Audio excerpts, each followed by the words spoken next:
Hey guys, it's Jessie and welcome back to my channel. Welcome back to another video. Today we're going to be doing my December reading wrap up, which is super exciting because obviously it's the last wrap up of the year.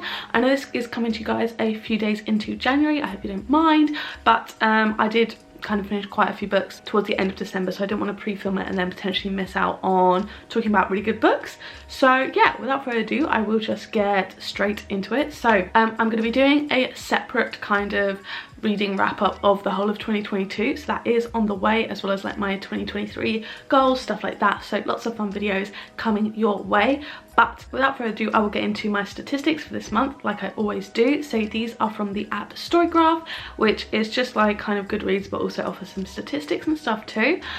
So in December I read 10 books, which is pretty average for me, nothing too exceptional, but I did have some good reads. I read 2,838 pages, and the moods of this were mainly emotional, reflective and light-hearted. This is kind of on track for me. I read a lot of kind of emotional books, funnily enough. I don't really know why. Then we've got pace. So I read the majority medium pace. Again, this tracks. 60% medium pace, 30% fast pace and 10% slow pace. I'm not sure. Oh, slow pace was the Nightingale. That was pretty slow.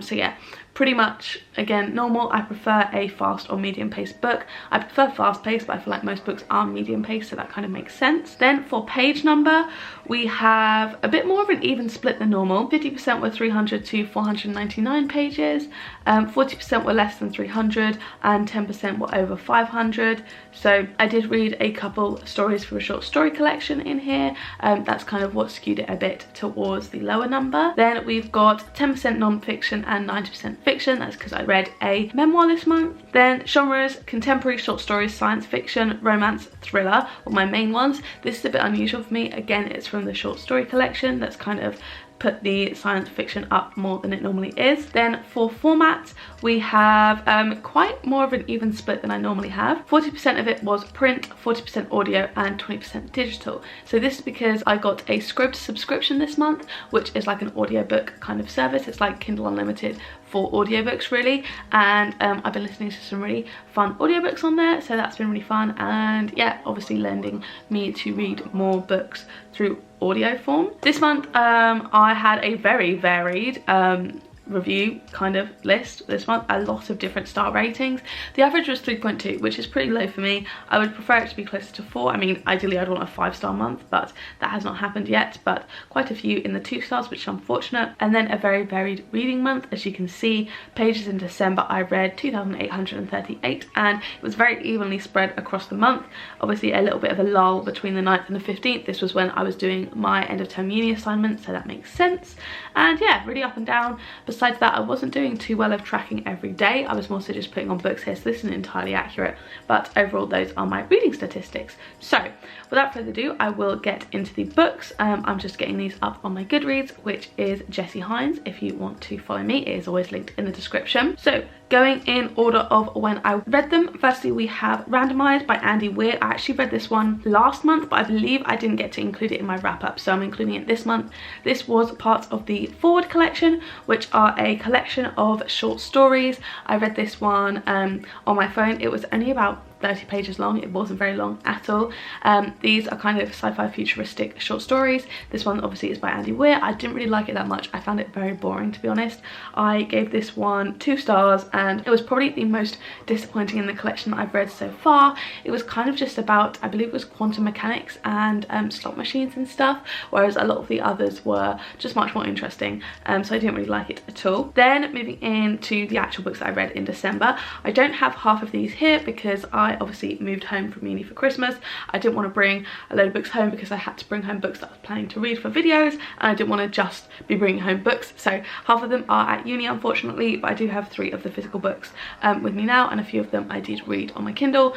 So there are not as many books to hold up this month, unfortunately, but the first book I read this month was One Day in December by Josie Silver. I gave this one a 3.25 star rating. This was a kind of Christmassy rom-com love story, basically about a girl who kind of falls in love at first sight with this boy, can't find him because they meet like through a window, and then her bus drives off, and then eventually he is introduced to her as her best friend's boyfriend, so she has to kind of deal with that, and it's kind of told over the course of 10 years. I did like this one. It was okay. A couple tropes I didn't like. It was just very kind of average for me. It got very hyped up, and I don't think it was quite as good as it was hyped up to be, but overall it was fine. Then I read Arc by Veronica Roth. This was also from the Forward collection. I gave this one a 3 stars. This was basically about a girl who was working at kind of the end of the world. Everyone has kind of left for Mars, and there's just this last group of researchers trying to like document the last kind of plants on Earth and stuff like that. But it was actually very sweet, quite a heartwarming story. I really enjoyed it, but I did give it 3 stars. It was very short. I feel like if it was longer I could have connected more, and overall it's not super memorable for me. It was a little bit dull, I think, in my opinion. Then I read 8 Perfect Hours by Leah Lewis. I gave this one a 3.75 stars. I really like this one. I read this for my reading Christmas books for a week video, which you should have hopefully seen by now. I don't know why I said hopefully. I know for a fact I've already uploaded it, so you will have seen it by now.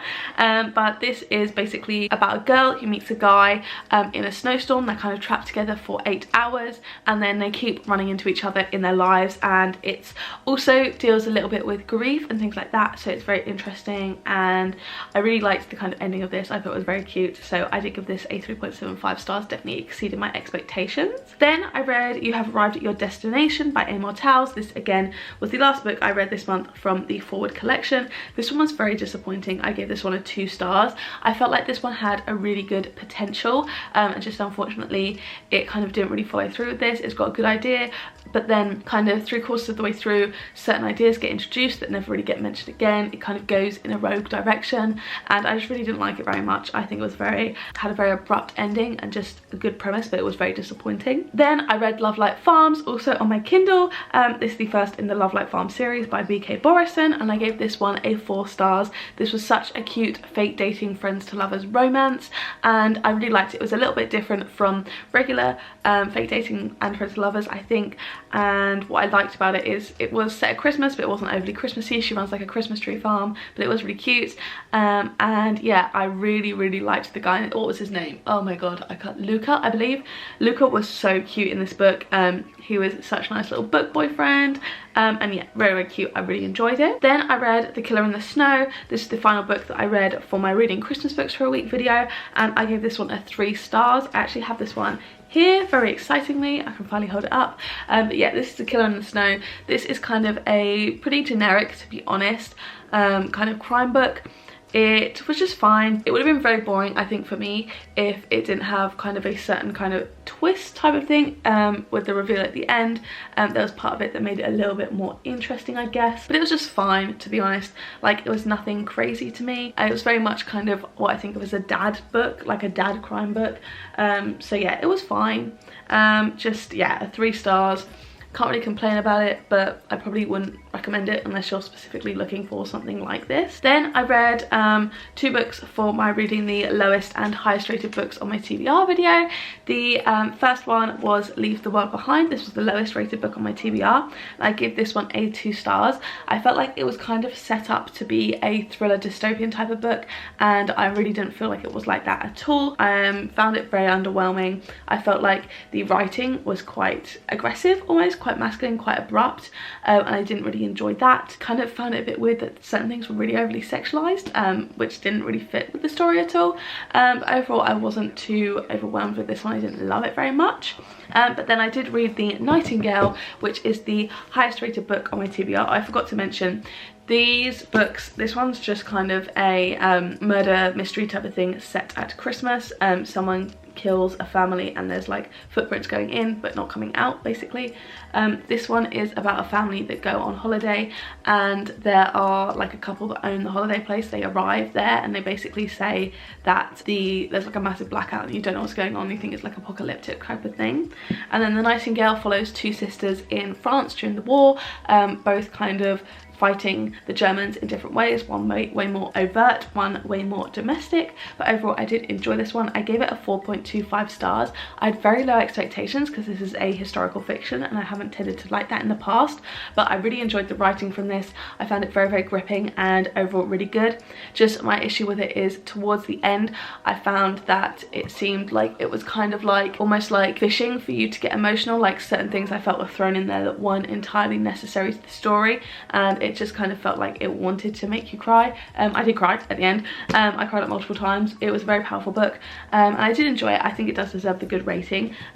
This has got like a 4.6 I believe on Goodreads. Yeah, it's got a 4.6 rating, which is insanely high. But yeah, those were the 3 physical books that I have this month that I read, and then the final book that I read was a 5-star, which is actually my only 5-star of the month, which was surprising, and that was I'm Glad My Mum Died by Jeanette McCurdy. This is the memoir from Jeanette, who is Sam in iCarly and Sam and Cat from Nickelodeon. She's like a child actress, and it's basically about her abusive relationship with her mother, how she was kind of forced into child acting, and talks a lot about how her mother kind of basically forced an eating disorder on her, and kind of how she struggled with it growing up, and then after her mum's death as well, coming to terms with things. This was so well written. I think a lot of celebrity memoirs are not the best.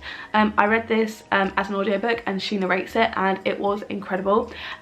Such a powerful story anyway, but also just the writing I really enjoyed. I thought it was a really good autobiography. This has got a 4.59 stars, again super high, and I believe it won best non-fiction last year, or best memoir autobiography last year in the Goodreads Awards. Definitely well deserved. I adored that one too. So those were the 10 books that I read this month. I really did enjoy most of them, very varied, but a lot of these you guys did see in vlogs, which is always good. I always like to be able to share those with you guys. So yeah, if you enjoyed this video, don't forget to give it a like down below, hit subscribe, turn on the bell to join a little club, make sure you turn on all notifications, then you'll be notified every single time I post a new video. If you want to watch my other videos, there'll be 2 on the screen now to pick from, as well as a load linked up in the cards from earlier. So yeah, thank you guys so much for watching, and I'll see you in the next one. Bye!